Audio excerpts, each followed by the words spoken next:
समर्थ, जय जय स्वामी समर्थ. नमस्कार मित्र आणि मैत्रिणींनो, तुम्ही जर बांधकाम कामगार असाल आणि तुमचं कार्ड रिन्यूअल झालेलं असेल, तुम्ही बांधकाम कामगारांसाठी बघा मुलांसाठी तुम्ही अजूनपर्यंत कोणतीच योजनेचा लाभ घेतलेला नसेल किंवा मग तुमच्या मुलांच्या शाळेसाठी शिष्यवृत्ती मिळत नसेल किंवा मग तुम्हाला 2 पाल्य आहेत, तर या दोन्ही पाल्यांसाठी कोणती नवीन योजना आलेली आहे अशी बरीच माहिती आजच्या व्हिडिओमध्ये देणार आहे. त्याचबरोबर आज कोणत्या जिल्ह्यामध्ये अपॉइंटमेंट सुरू असणार आहे, सेफ्टी किट डिनर सेट, त्याचबरोबर एसएससी किटची पेटी आणि सेफ्टी किटसाठी आपल्याला काय डॉक्युमेंट्स लागणार आहेत ह्याची सविस्तर माहिती आजच्या व्हिडिओमध्ये देणार आहे. तत्पूर्वी चॅनलवर नवीन असाल चॅनल सबस्क्राईब करायचं आहे आणि शेजारचं बेल आयकॉन प्रेस करायचं आहे, जेणेकरून जे पण योजना येतील तर ती सर्वात अगोदर त्याची माहिती तुम्हाला मिळेल आणि तुम्ही एक पण योजना मिस करणार नाही.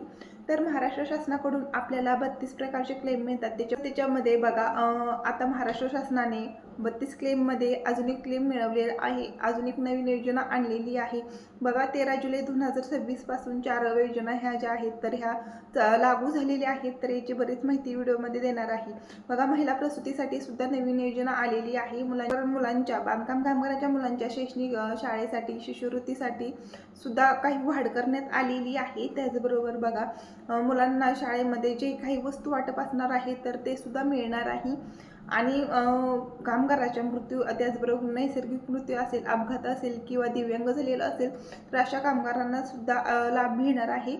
तर बघा अशा काही योजना आहेत त्याची सविस्तर माहिती डिटेलमध्ये व्हिडिओच्या माध्यमातून देण्याचा प्रयत्न करणार आहे. 2 अपत्य असतील, मुलं असतील तर 2 पाल्यांसाठी तुम्हाला कोणती योजना आलेली आहे, तर मूलभूत सहाय्य योजना ही जी योजना आहे तर आलेली आहे. 13 जुलै 2026 पासून ही योजना या क्लेममध्ये लागू झालेली आहे. बघा मग त्यासाठी कोण पात्र असणार आहेत, तर बघा 6 ते 14 वर्ष वयोगटातील जे काही मुलं असणार आहेत तर अशा बांधकाम कामगारांच्या मुलांना ही योजनेचा जो लाभ असणार आहे तर तो घेता येणार आहे. याच्यामध्ये 10 वस्तू संचेचं वाटप हे असणार आहे. 10 संच बांधकाम कामगारांना मूलभूत गरजा आपल्या मुलांच्या पाल्याच्या भागवता येत नसतात, त्याच्यामुळे शासनाने असा एक निर्णय घेतलेला आहे. 6 ते 14 वयोगटातील मुलांना सुद्धा बघा नवीन मूलभूत वस्तू वाटप होणार आहे. मूलभूत सहाय्य योजना ही जी योजना आहे तर ही लागू झालेली आहे. या योजनेचा तुम्हाला क्लेम करायचा आहे. हा क्लेम तुम्ही ऑनलाईन क्लेम करू शकता. त्याचबरोबर बघा क्लेम करत असताना 12वीसाठी सुद्धा बघा स्कॉलरशिपमध्ये वाढ झालेली आहे. ज्या ठिकाणी 60,000 रुपये स्कॉलरशिप मिळत होती वर्षाला तर ती 1,50,000 रुपये अशी स्कॉलरशिप वाढवण्यात आलेली आहे.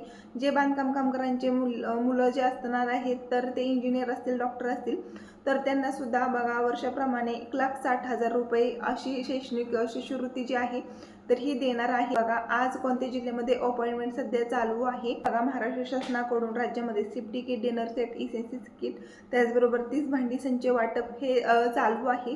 परंतु कोणत्या जिल्ह्यामध्ये अजून भांडी वाटप पूर्णपणे झालेलं नसेल तर त्यांच्यासाठी अपॉइंटमेंट चालू झालेली आहे. तर कोणत्या जिल्ह्यामध्ये आज 21 जुलै 2026च्या दिवशी अपॉइंटमेंट चालू आहे, तर जळगाव आणि वाशिम जिल्ह्यामध्ये आज अपॉइंटमेंट सुरू झालेली आहे. सकाळी 9 वाजल्याच्या पुढे ही अपॉइंटमेंट सुरू झालेली आहे. वेबसाईटवरती तुम्ही व्हिजिट करायचं आहे. वेबसाईटवरती व्हिजिट केल्यानंतर OTP येईल आणि त्यानंतर तुम्ही तुमची अपॉइंटमेंट बुक करू शकता. तर आजची माहिती आवडली तर व्हिडिओला लाईक करायचं आहे. चॅनलवर नवीन असाल चॅनल सबस्क्राईब करायचं आहे. धन्यवाद.